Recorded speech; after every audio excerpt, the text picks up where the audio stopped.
Statement was about Mr. Depp. Answer, yes. Question, the statement was false. Answer, yes. Depp, I'm scared to death. I'm frightened and I don't know what to do. I'm confused and I want to go home. What is at stake in this trial is a man's good name. Even more than that, what is at stake at this trial is a man's life. The life that he lost when he was accused of a heinous crime, and the life he could live when he was finally vindicated. We ask you to give Mr. Depp his life back.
What happened to your finger?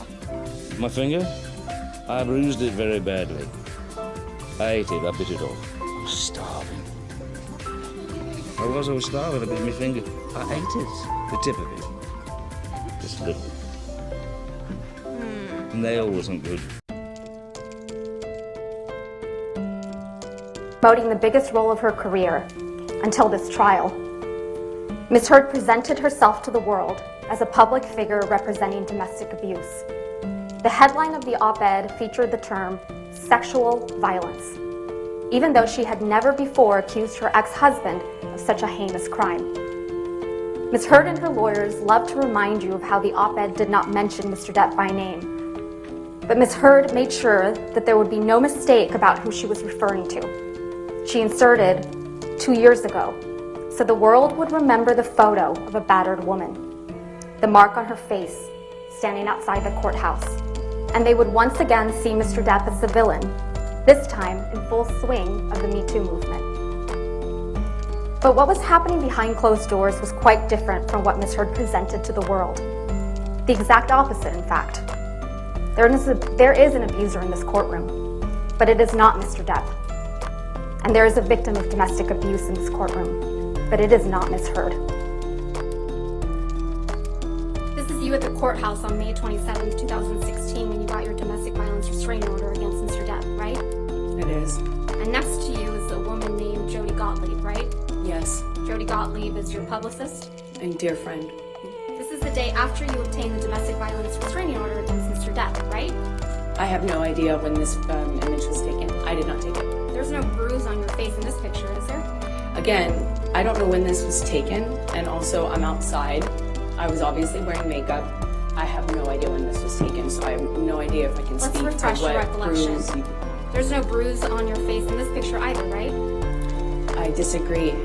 If it is taken when you represent it was taken, then obviously there's a bruise on my face. It's covered by makeup, as per usual.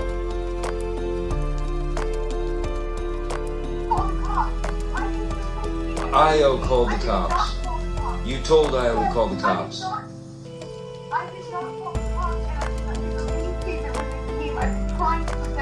You told IO to call the cops. Yeah.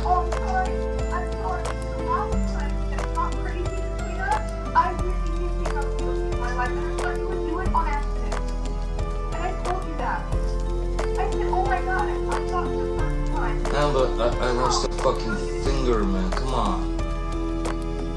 I had a mineral can, a jar of mineral spirits thrown at my nose.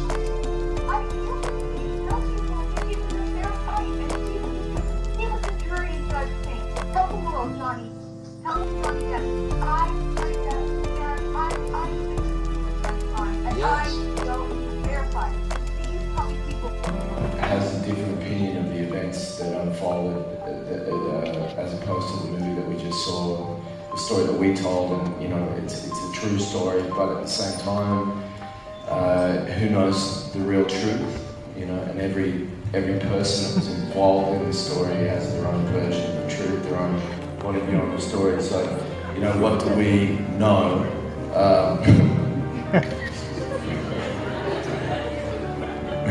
You ready?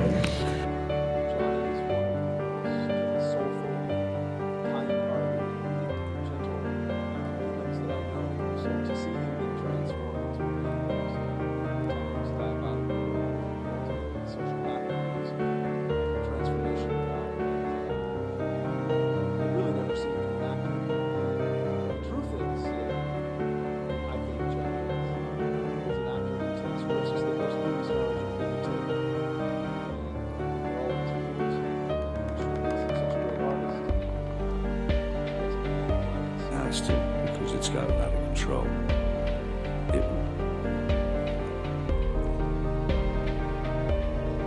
Horrible.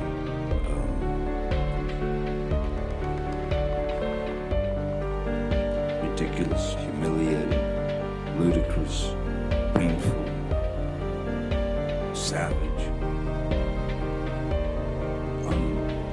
unimaginably brutal, cruel, and all false, awful. No human being is perfect, certainly not. None of us. But I have never in my life committed sexual battery, physical abuse, all these outlandish, outrageous stories of me committing these things and living with it for 6 years and waiting to be able to bring the truth out. So this is not easy for any of us. What am I supposed to do? Do this?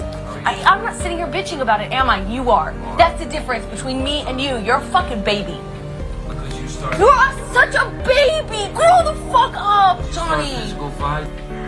On May 27th, 2016, Ms. Heard walked into a courthouse in Los Angeles, California to get a no-notice ex-parte restraining order against Mr. Depp. And in doing so, ruined his life by falsely telling the world that she was a survivor of domestic abuse at the hands of Mr. Depp. Today, on May 27th, 2022, exactly 6 years later, we ask you to give Mr. Depp his life back by telling the world that Mr. Depp is not the abuser Ms. Heard said he is, and hold Ms. Heard accountable for her lies. When she walked into court 6 years ago today, on May 27th, 2016, to get a domestic violence restraining order against Mr. Depp, she did so in front of paparazzi with a mark on her face. The evidence presented at this trial demonstrates that Ms. Heard didn't just want a divorce. She wanted to ruin him. Ms. Heard testified that she did not personally give photographs of her apparent injuries to People magazine, but somehow these pictures that she took and maintained on her devices ended up on the cover of People magazine 1 month later.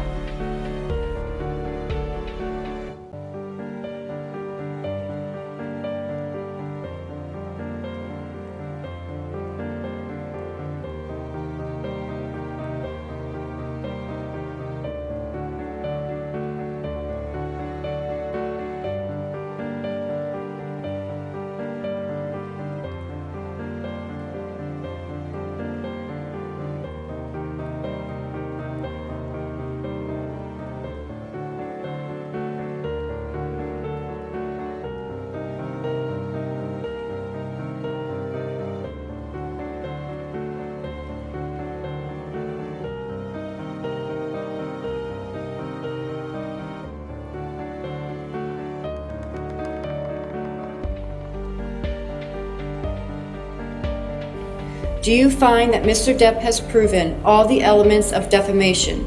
Answer, yes. The application was designed and intended by Ms. Heard.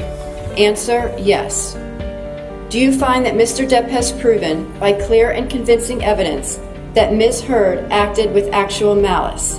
Answer, yes. Do you find that Ms. Heard has proven all the elements of defamation? Answer, no.